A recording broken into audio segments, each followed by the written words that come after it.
Comentário bíblico de Matthew Henry, capítulo 3, Gênesis, versículo 1 a 5. A serpente engana Eva. 6 a 8. Adão e Eva transgridem o mandamento divino e caem no pecado e miséria. 9 a 13. Deus chama Adão e Eva para que respondam. 14 e 15. A serpente é amaldiçoada. A semente prometida. 16 a 19. O castigo da humanidade. 20 e 21. A primeira vestimenta da humanidade. 22 a 24. Adão e Eva são expulsos do paraíso. Versículos 1 a 5. Satanás atacou os nossos primeiros pais para levá-los a transgredir e à tentação. Causou-lhes uma fatalidade. O tentador foi o diabo, que entrou na serpente. O plano de Satanás era arrastar os nossos primeiros pais ao pecado e, assim, colocar separação entre eles e o seu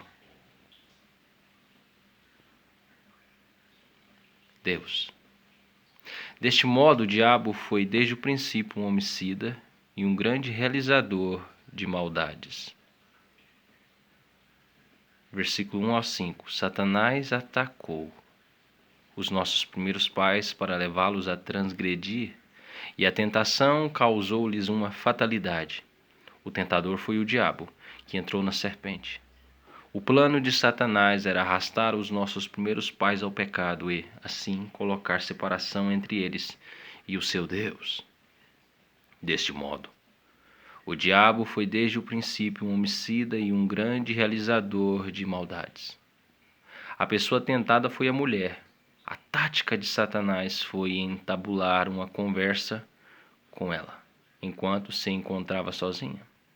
Existem muitas tentações perante as quais o fato de a pessoa estar a sós fornece uma grande vantagem ao tentador, ao passo que a comunhão entre os santos cuida em grande medida da fortaleza e segurança deles. Satanás tirou proveito ao encontrar a mulher sozinha e nas proximidades da árvore proibida. Satanás tentou Eva para, através dela, derrubar Adão. A sua tática é nos tentar por meios dos quais não suspeitamos e por pessoas que possuam a maior influência sobre nós. Satanás colocou em dúvida se era ou não pecado comer do fruto daquela árvore. Não deixou o seu desígnio aparente no princípio. Porém, formulou uma pergunta que parecia inocente. Aquele que deseja estar a salvo deve ter o cuidado de não conversar com o tentador, pois este citou o mandamento, falando de forma sarcástica. O diabo, mentiroso, juramentado, é também desde o princípio um escarnecedor, e os escarnecedores são seus filhos. A artimanha de Satanás consiste em falar da lei divina como sendo duvidosa ou irracional, e assim atrai as pessoas ao pecado. O diabo, mentiroso, juramentado, é também desde o princípio um escarnecedor, um zombador, um comédia, um fazedor de piadas. E os escarnecedores são seus filhos. A artimanha de Satanás consiste em falar da lei divina como sendo duvidosa ou irracional, e assim atrai as pessoas ao pecado. A nossa sabedoria consiste em mantermos firme a nossa crença no mandamento de Deus e um elevado respeito por ele. Como foi que Deus disse? Não mentireis, não tomareis o seu nome em vão. Não vos embriagueis, e outros mandamentos como estes? Se estou certo de que ele o disse, Para mim está dito corretamente, e por sua graça eu o cumprirei. Entabular uma conversa como esta com a serpente foi uma fraqueza de Eva? Por sua pergunta, Eva deveria ter notado que a serpente não tinha boas intenções. Portanto, deveria ter retrocedido. Satanás ensina os homens primeiramente a duvidar e em seguida a negar. Promete-lhes benefícios se comerem deste fruto. O seu objetivo é introduzir o descontentamento com o seu estado presente, como se este não fosse tão bom quanto poderia ou deveria ser. Nenhum estado por si mesmo dará contentamento, a menos que a mente seja posta nele. Satanás os tenta para que busquem uma ascensão, como se fossem dignos de serem deuses. O próprio Satanás arruinou-se quando desejou ser como o Altíssimo e logo procurou infectar os nossos primeiros pais com o mesmo desejo para também arruiná-los. O diabo ainda atrai as pessoas à sua esfera de interesse, a fim de sugerir-lhes pensamentos maus acerca de Deus e falsas esperanças de alcançarem benefícios por meio do pecado. Portanto, tenhamos sempre bons pensamentos a respeito da pessoa de Deus, como sendo Ele mesmo o supremo bem, e pensemos mal sobre o pecado, como sendo o supremo mal. Deste modo, resistiremos ao diabo e ele fugirá de nós. Versículos 6 a 8. Observe os pássaros, os passos, as etapas da transgressão. Não são passos ascendentes, mas descendentes, em direção ao abismo. Primeiro, Eva viu uma grande quantidade de pecados vem através dos olhos. Não olhemos para aquilo que traz consigo o risco de estimular a concupiscência. Mateus 5:28. Segundo, ela tomou. Foi seu próprio ato e obra. Satanás pode tentar, porém, não pode obrigar. Pode nos persuadir a ajoelharmos-nos diante do precipício. Porém, não pode lançar-nos dali. Mateus 4:6. Terceiro, ela comeu. Quando ela olhou para o fruto, talvez não tenha tido a intenção de tomá-lo, ou quando tomou, não tinha intenção de comê-lo, porém, acabou fazendo-o. É uma atitude sábia deter os primeiros movimentos do pecado e abandoná-lo antes de ver-se comprometido com ele. Quarto, deu-o também ao seu marido. Aqueles que fazem o mal estão dispostos a arrastar outros a fazerem o mesmo. Quinto, ela comeu por não levar em conta a árvore da vida. Por não comer daquilo que era permitido por Deus, mas, ao invés disto, comer do fruto da árvore do conhecimento que estava proibido. Adão mostrou claramente o seu desdém por aquilo que Deus lhe havia outorgado, e o seu desejo por aquilo que Deus considerou prudente não lhe dar. Desejava ter o que quisesse e fazer o que lhe trouxesse prazer. Definindo em uma só palavra, o seu pecado foi a desobediência. Romanos 5:19. Desobediência a uma ordem clara, simples e expressa.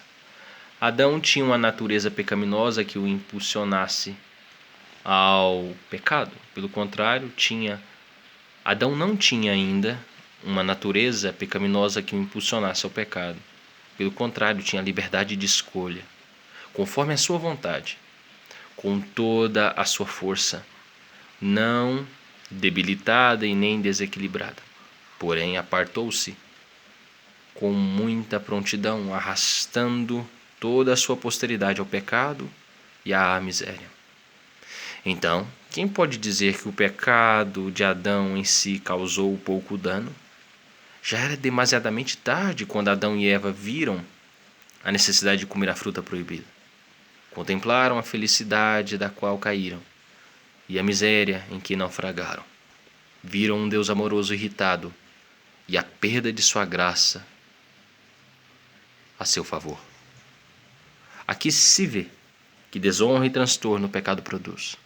Torna tudo aquilo que se apresenta em maldade, destrói todo o conselho. Cedo ou tarde, o pecado acarreta vergonha.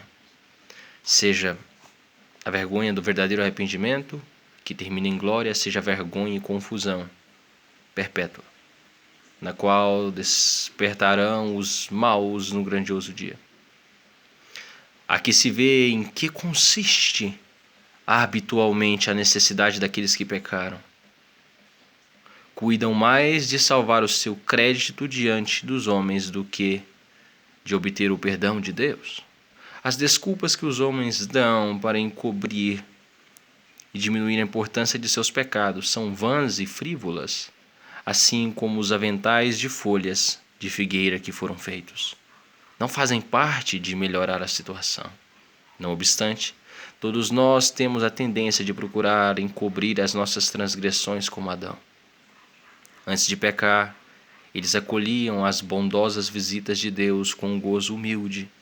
Agora, o Senhor se convertia em um terror para os dois. Não devemos nos assombrar, portanto, de que eles tenham se tornado terror para si mesmos e ficaram perplexos de confusão. Este fato mostra a falsidade do tentador e a fraude das suas tentações. Satanás prometeu que estariam a salvo. Porém, eles não podiam sequer pensar que seria assim. Adão e Eva tornaram-se infelizes, consoladores um para o outro. Versículo 9 ao 13, observe a surpreendente pergunta: Adão, onde estás? Aqueles que se desviam de Deus pelo pecado devem considerar seriamente onde estão. Estão longe de todo o bem? Em meio a seus inimigos escravizados por Satanás e no real caminho para a ruína total. Esta ovelha perdida teria vagado para sempre se o bom pastor não a tivesse buscado e lhe dito onde foi que havia se desviado. Não poderia ser fácil e nem cômodo. Se os pecadores quisessem considerar onde estão, não descansariam até que retornassem a Deus. Um comportamento falho e nécio, comum àqueles que cometeram o mal, é que quando se lhes pergunta a respeito deste assunto, reconhecem somente aquilo que é tão evidente que não se pode negar. Assim como Adão, temos razão para ter medo de nos aproximarmos de Deus, se não estivermos cobertos e vestidos com a justiça de Cristo. O pecado aparece mais claramente diante do espelho do mandamento, e assim Deus o colocou diante de Adão. E neste mesmo espelho devemos olhar para o nosso próprio rosto. Porém, ao invés de reconhecer o pecado em toda a sua magnitude, ao invés de reconhecer todo o tamanho do nosso pecado, a sua magnitude, e assumir a vergonha em si mesmos, Adão e Eva justificaram o pecado e carregaram a vergonha e a culpa sobre os outros. Todos aqueles que são tentados apresentam uma estranha tendência a dizer que são tentados por Deus, como se o nosso abuso dos dons de Deus pudesse desculpar a nossa transgressão das leis divinas. Aqueles que estão prontos a aceitar o prazer e a ganância do pecado são tardios para assumir a culpa e a vergonha consequentes dele? Aprendamos então que todas as tentações de Satanás são seduções, os seus argumentos são enganosos, os seus incentivos são armadilhas. Quando ele fala bem, não há motivo para lhe darmos crédito. É pelo engano do pecado que o coração se endurece. Vejamos Romanos 7:11, Hebreus 3:13. Ainda que a sutileza de Satanás fosse capaz de arrastar-nos ao pecado, de nenhum modo justificaria que estivéssemos em pecado. Ainda que ele seja o tentador, nós seríamos, neste caso, os pecadores. O fato de termos sido enganados não diminuiria nosso pesar por causa do pecado. Antes, a nossa indignação deveria ser aumentada em relação a nós mesmos, por termos permitido que fôssemos enganados por um conhecido e traiçoeiro inimigo jurado, que quer a destruição de nossa alma. Versículo 14 e 15. Deus dita a sentença, inicia por onde começou o pecado, com a serpente. Os instrumentos do diabo devem compartilhar os castigos de Satanás.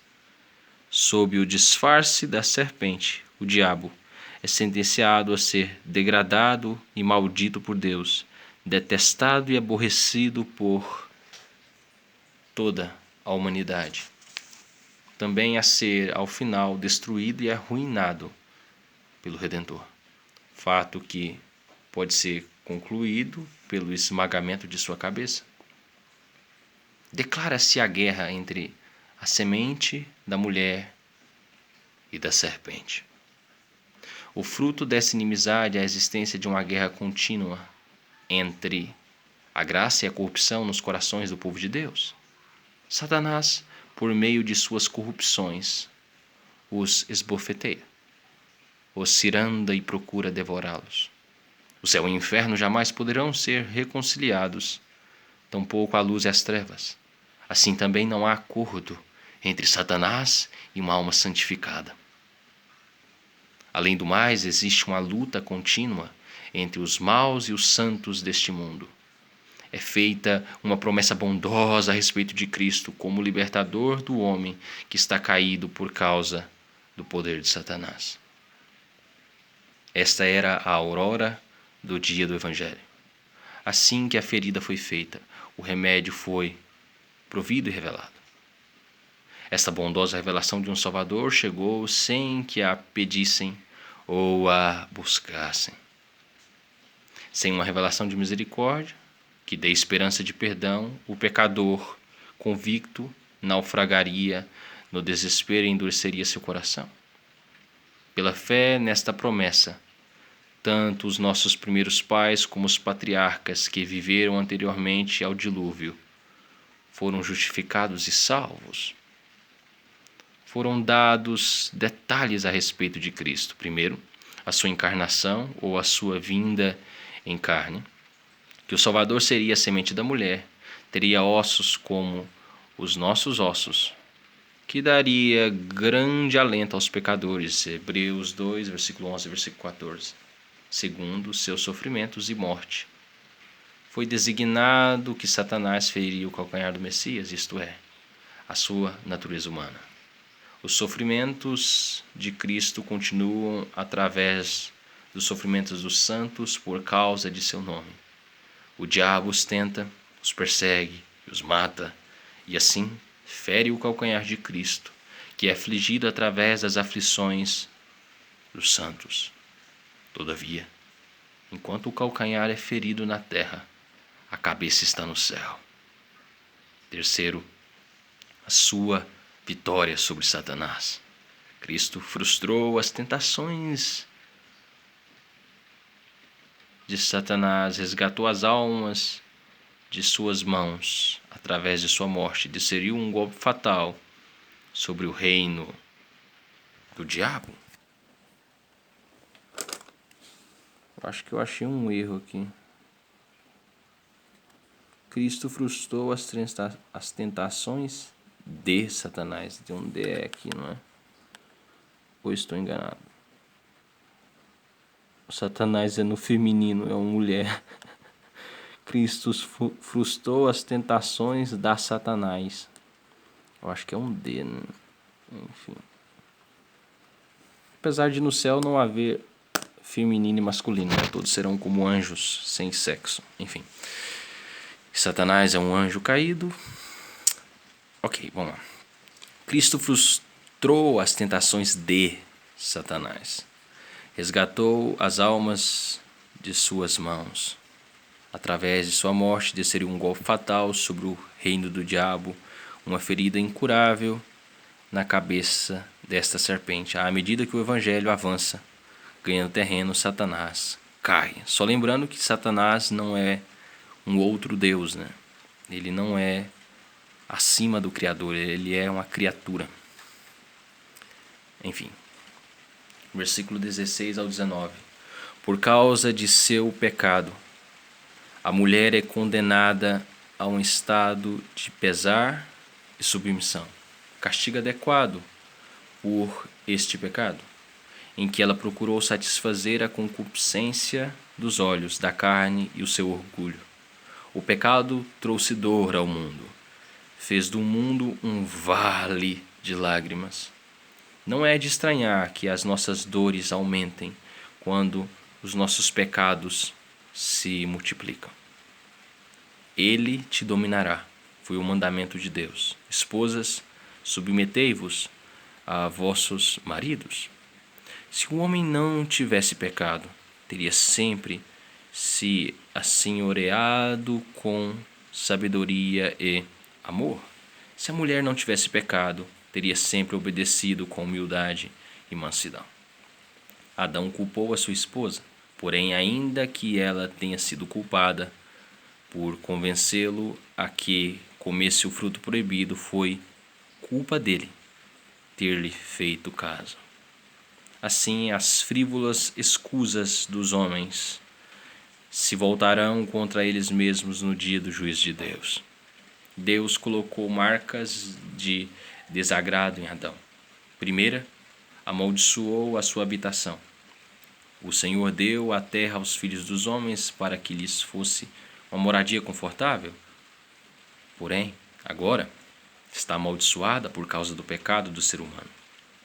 Contudo, o próprio Adão não foi amaldiçoado, como foi a serpente, mas somente o solo por amor a ele. Segunda, os esforços e prazeres tornaram-se amargos. O trabalho é nosso dever e devemos realizá-lo fielmente. É parte da sentença do homem, coisa que a ociosidade desafia de modo atrevido. O desconforto e o descanso e o cansaço. O desconforto e o cansaço no trabalho são o nosso justo castigo, ao qual devemos nos submeter com paciência, uma vez que são menores do que aquilo que merecíamos por causa de nossa iniquidade. A alimentação do homem se tornaria desagradável, porém, o ser humano não foi sentenciado a comer pó como a serpente, somente a comer a erva do campo. Terceira, a sua vida também é encurtada, porém, considerando quão cheios de problemas estão os seus dias, é um favor que sejam poucos. A morte é espantosa por natureza, apesar de a vida ser desagradável, e com isto conclui-se o castigo. O pecado introduziu a morte ao mundo. Se Adão não tivesse pecado, não teria morrido. Ele cedeu à tentação, porém o Salvador resistiu a ela. Quão admirável a satisfação de nosso Senhor Jesus Cristo, que por sua morte e sofrimentos respondeu à sentença ditada contra os nossos primeiros pais. As dores de parto entraram na causa do pecado. Lemos sobre o fruto da aflição da alma de Cristo em Isaías, capítulo 1, versículo 3, versículo 11.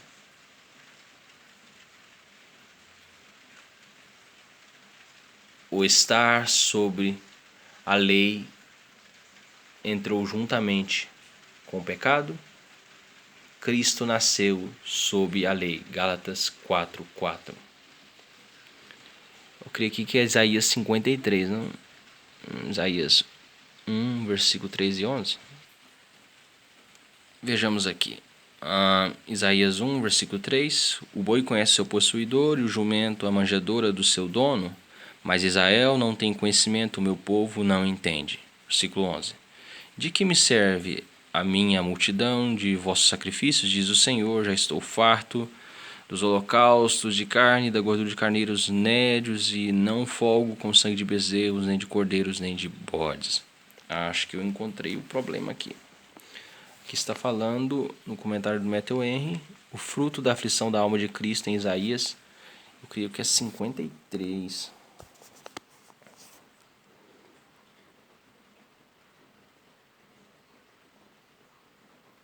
Vamos ver se é o versículo 11. Talvez foi um erro de digitação aqui, né? Isaías 53, versículo 11. O trabalho da sua alma ele verá. Eu acho que é isso, né? E ficará satisfeito.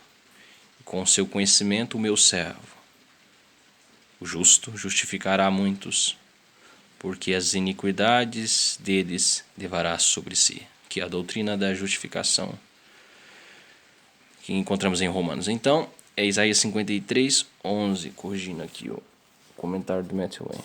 Então, encontramos mais um erro aqui. Eu pretendo ver erros de digitação e erros também de citações bíblicas que eu consegui notar, eu quero corrigir aqui. Enfim, nada contra a publicação da CPAD, mas enfim. Vamos lá.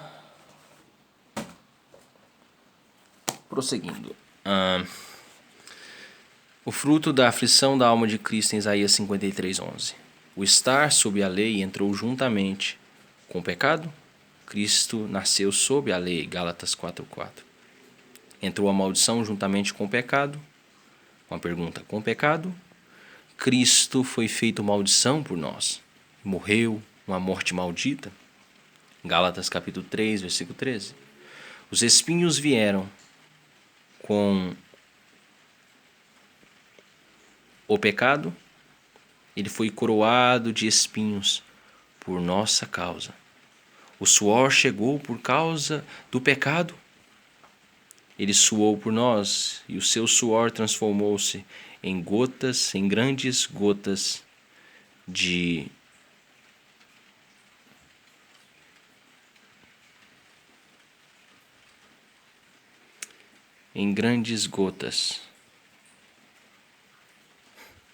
sangue.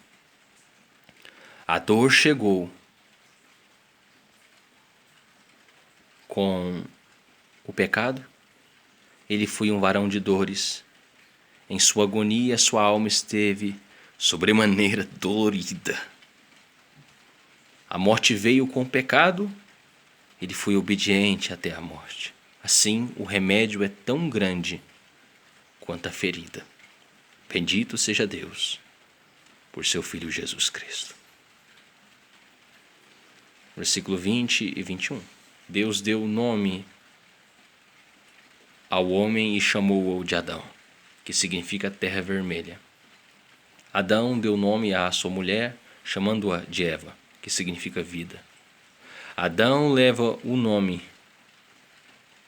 do corpo mortal e Eva o da alma viva. Nossa primeira mãe tinha em seu nome a bênção do Redentor, a semente prometida, ao ser chamada de Eva ou vida, pois Jesus Cristo seria a vida de todos os crentes, e nele seriam benditas todas as famílias da terra. Deve ser visto, além do mais, o cuidado de Deus por nossos pecados, por nossos primeiros pais, apesar do pecado deles. A vestimenta foi introduzida juntamente com o pecado. Temos poucos motivos para nos orgulharmos de nossas roupas, que são, na realidade, a insígnia de nossa vergonha. Quando Deus fez roupas para os nossos primeiros pais, fê-las para abrigá-los para cobri-los. E eram roupas resistentes, rústicas e muito simples. Não eram mantos de escarlata, mas túnicas de peles.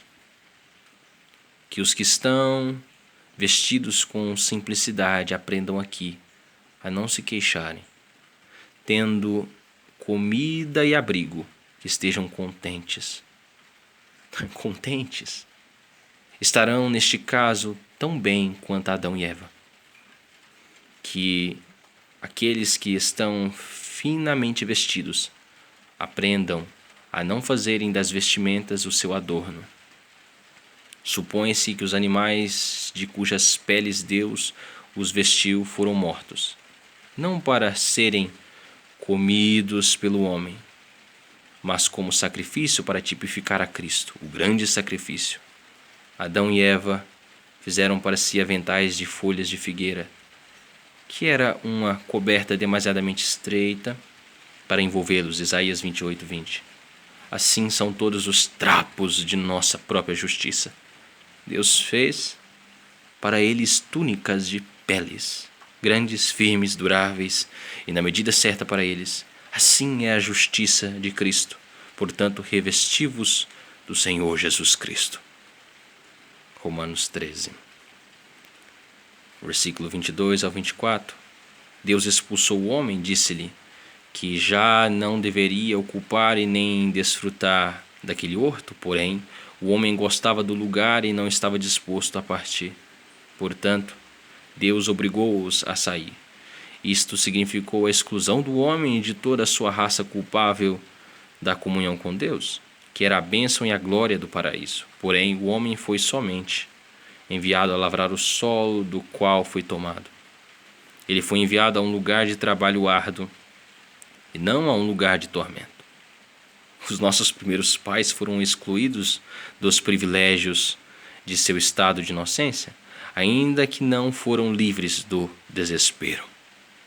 O caminho à árvore da vida foi fechado. Daí por diante seria inútil que Adão e os seus esperassem a retidão, a vida e a felicidade através do pacto de obras, pois ao infringir o mandamento deste pacto, a sua maldição exigia plena vigência. Seremos todos destruídos se formos julgados por este pacto. Deus revelou este fato a Adão, não para levá-lo ao desespero, mas para animá-lo a buscar a vida e a felicidade na semente prometida, por meio de quem abre-se diante de nós um novo e vivo caminho em direção ao lugar santíssimo. Se Deus quiser, amanhã, capítulo 4 do comentário bíblico de Matthew Wayne. Só lhe deu glória. Amém.